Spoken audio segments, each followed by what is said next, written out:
When it comes to the movement of vehicles on the road, what we want to try and anticipate and predict is where they would be located at a point in time based on both their speed and trajectory.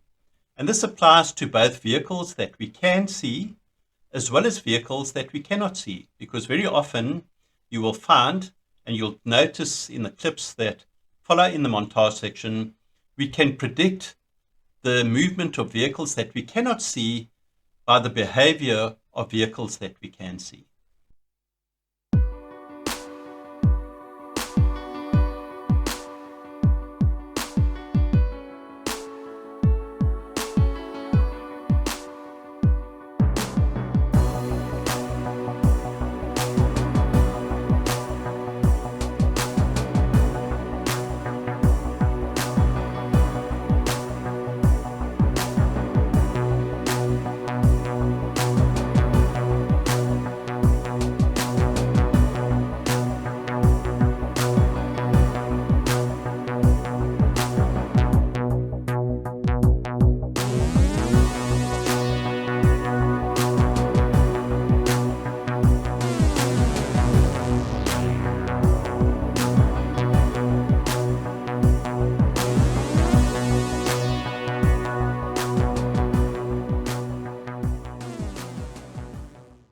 Please like, subscribe, and get notified.